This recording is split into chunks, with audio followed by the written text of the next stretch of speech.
pas adopté. Un amendement numéro 8, défendu, Monsieur Blanc, je vous en prie. Je vous cherchais du regard. Je vous ai trouvé. Je suis là, Monsieur le Président, en vous remerciant. Monsieur le ministre et chers collègues, comme indiqué hier en DG, j'ai un amendement qui vise à augmenter l'abattement de la taxe d'aménagement sur les 100 premiers mètres carrés des locaux d'habitation principale en le faisant passer de 50 à 75%. En réduisant la charge fiscale sur les nouveaux logements, cette mesure permettra d'accélérer la conversion de bureaux en logements, une pratique encore trop rare comme chacun le sait. C'est une mesure qui soutient également l'équilibre économique de ce modèle, souvent freiné par des coûts plus élevés. Et en effet, les coûts associés à la transformation de bureaux en logements sont généralement supérieurs de 10 à 15% à ceux d'une opération de construction traditionnelle.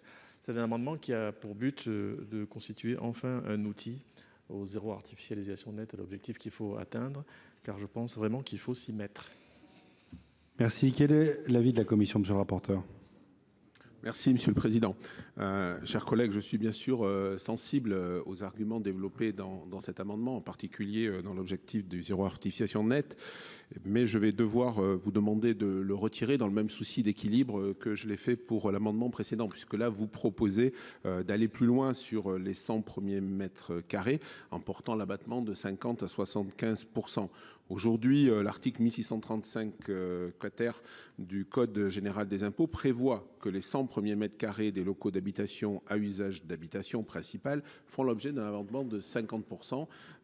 Et donc, le texte de la proposition de loi adoptée par la Commission prévoit déjà cet abattement de 50%, cette fois-ci sur la totalité de la surface. Je peux comprendre donc la volonté de réduire le poids de la taxe d'aménagement pour les porteurs de projets et les inciter effectivement à aller vers cette reconversion. Toutefois, dans le cadre de l'objectif que je rappelais tout à l'heure d'équilibre du texte que nous avons trouvé, je crois, en commission, je vous propose d'en rester là. Et donc, je demande le retrait de cet amendement ou, à défaut, un avis défavorable. Monsieur le ministre. Merci, Monsieur le Président. Non, juste pour dire à Monsieur le Sénateur que je comprends sa volonté d'améliorer la rentabilité économique de ces projets-là, en tout cas la faisabilité économique de ces projets. Et j'entends également l'attention du rapporteur à l'équilibre entre recettes des collectivités locales qui font face à de nouveaux habitants et qui ont besoin de construire plus d'équipements pour les accueillir, et volonté d'accélérer la conversion de bureaux en logement et donc d'avoir des modèles économiques qui sont de plus en plus équilibrés.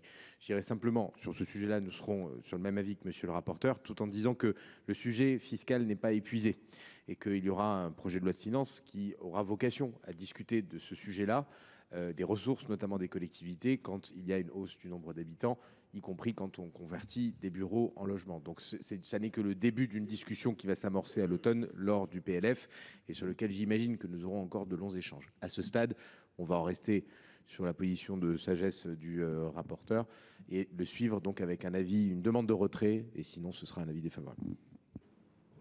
Je vous en prie, Monsieur Blanc. Monsieur le Président, merci. Très rapidement, dont acte, si nous allons en rediscuter, Monsieur le Ministre, et ça permet de redire ce que j'ai dit hier soir, à savoir que les travaux du groupe de suivi et de la mission d'information sur le ZAN, qui sont des travaux transpartisans, vous laisseront apparaître rapidement que nous avons de très nombreuses propositions sur des outils juridiques et des propositions fiscales, et dont nous voudrons très rapidement rediscuter et a fortiori faire prospérer à travers les prochains véhicules législatifs, a fortiori la loi de finances. Merci. Monsieur Blanc, dois-je comprendre que votre amendement est retiré? Et je le retire par voie de conséquence. L'amendement numéro